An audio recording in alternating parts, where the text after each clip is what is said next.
काम कर, खुनाच्या रात्री आपण ज्या आईस्क्रीम शॉपमध्ये गेलो होतो ना, तिकट ठरलं तर मग या मालिकेच्या आजच्या भागामध्ये प्रेक्षकांना पाहायला मिळणार आहे अर्जुन तर दोषी नाही, मग हा खून कुणी केला हे जाणून घेण्यासाठी हा व्हिडिओ शेवटपर्यंत बघा.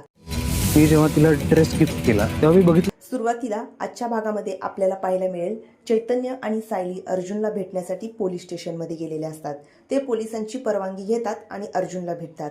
अर्जुन म्हणतो, चैतन्य आणि सायली तुम्ही काय करा, त्या दिवशी आपण ज्या आईस्क्रीम पार्लरमध्ये गेलो होतो तिथे जा आणि चौकशी करा, तिथं प्रिया आली होती का हे विचारा. त्यानंतर शांतामावशीच्या घराकडे जा, आजूबाजूच्या लोकांमध्ये तिथे चौकशी करा की इकडे कुणी मुलगी आली होती का किंवा कुणी गुंड वगैरे आले होते का. अर्जुन म्हणतो, जर मी खून केला नाही तर मग हा खून कोणीतरी नक्की केलेला आहे, मग कोण आहे. त्यानंतर पुढचा सीन जातो तो डायरेक्ट रेस्टॉरंटमध्ये. प्रिया अधिराजला भेटायला आलेली असते. अधिराज पण तिथे सुंदर रिंग घेऊन बसलेला असतो आणि तो प्रियाला त्या ठिकाणी प्रपोज करतो की तू माझ्याशी लग्न करशील का. हे ऐकून प्रिया खूपच आनंदी होते, कारण तिला अशा मुलाची गरज असते की जो मुलगा तिला चांगले पैसे पुरवू शकेल. प्रिया होकार देते आणि तिचा अधिराजवर असलेला विश्वास अधिकच घट्ट होतो. त्यानंतर तिथून प्रिया निघून जाते. अधिराज लगेच सायलीला फोन लावतो आणि तो म्हणतो, ज्या दिवशी शांतामावशीचा खून झाला त्या संध्याकाळी आमची म्हणजे माझी आणि प्रियाची भेट झाली होती. तर तिथे प्रियाला मी एक साडी गिफ्ट केली होती, तर त्यावेळेस ती साडी ॲक्सेप्ट करताना तिच्या हाताला रक्त लागलेलं होतं.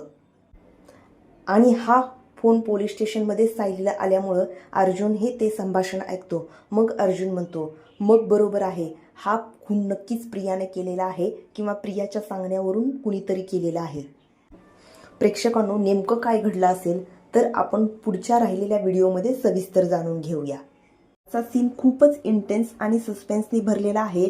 आज सायली आणि चैतन्य अर्जुनला भेटण्यासाठी आलेले असतात. दोघांच्याही चेहऱ्यावरती स्पष्टपणे टेन्शन जाणवत असतं, कारण परिस्थिती खूपच गंभीर आहे.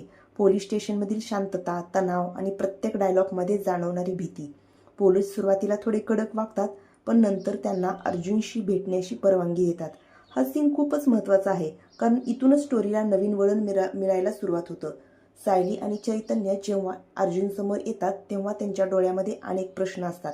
खरंच अर्जुनने खून केला असेल का, पण त्यावेळी त्यांचा विश्वासही तुटलेला नसतो. अर्जुनची एंट्री खूपच दमदार दाखवली आहे. तो थोडा थकलेला दिसतो, पण त्याच्या डोळ्यामध्ये अजूनही आत्मविश्वास आहे. तो लगेच सायली आणि चैतन्याला म्हणतो, इन्स्पेक्टर पाटकर आधीच माझ्या मार्गावर होते, ते मुद्दाम मला यामध्ये ओढतायत. हा डायलॉग खूपच काही सांगून जातो. इथे स्पष्ट होतं की फक्त ही साधी केस नाही, तर यामागे एक मोठं पॉलिटिक्स आहे. माझ्या मते हा सीन प्रेक्षकाच्या मनात शंका निर्माण करणार आहे, कारण खरंच अर्जुन निर्दोष आहे का तो फक्त स्वतःला वाचवण्यासाठी असं बोलतोय. पण त्याच्या बोलण्यातली प्रामाणिकपणा पाहता प्रेक्षक त्याच्यावरती विश्वास ठेवायला लागतात.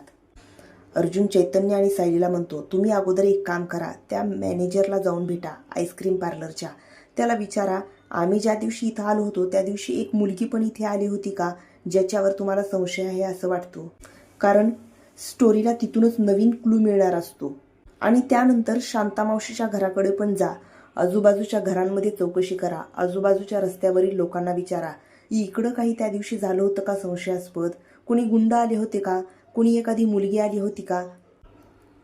कारण प्रेक्षकांनो, शांतामावशीचं घर म्हणजे या केसचं सेंटर पॉईंट आहे. माझ्या मते तर लेखकाने खूप स्मार्टली स्टोरी बिल्ड केली आहे. एकीकडे अर्जुन जेलमध्ये आहे, पण तरीही तो बाहेरच्या गोष्टी कंट्रोल करतोय, हे खूपच चांगल्या रीतीने दाखवलेलं आहे.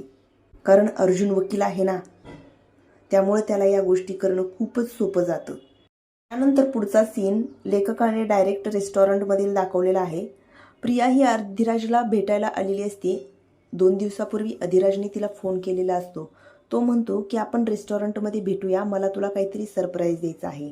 मग त्या दिवशी तो काय करतो, एक रिंग घेऊन येतो आणि तिला डायरेक्ट प्रपोज करतो की तू माझ्यासोबत लग्न करशील का. हे ऐकून प्रिया खूपच खुश होते आणि त्यानंतर तो तिला रिंग देतो. दोघेही नाश्ता करतात आणि तिथून प्रिया निघून जाते. अधिराजने हे आधीच प्लॅन केलेलं असतं. तो त्यानंतर सायलीला फोन करतो. सायली ही अर्जुनला भेटण्यासाठी पोलीस स्टेशनमध्ये गेलेली असते, ती तिथेच असते आणि स्पीकर ऑन करते. तेव्हा अधिराज त्या दोघांनाही सांगतो, प्रिया मला त्या दिवशी भेटली होती, खुनाच्या रात्री त्या तारखेला मला प्रिया भेटली होती, पण मी तिला एक ड्रेस गिफ्ट केला होता आणि ड्रेस घेताना तिच्या हातावरती रक्त लागलेलं होतं. मग हे रक्त कुणाचं असेल मी तिला विचारण्याचा प्रयत्न केला, पण तिनं ही गोष्ट टाळाटाळ केली आणि मला उत्तर न देताच त्या ठिकाणी तिथून ती निघून गेली. हे सांगतो आणि तो फोन ठेवून टाकतो. लगेचच अर्जुन मनातल्या मनात विचार करतो, मग जर खून मी केलेला नाहीये तर हा खून नक्कीच प्रियाने केलेला आहे किंवा प्रियाने हा खून कुणामार्फत तरी घडवून आणलेला आहे.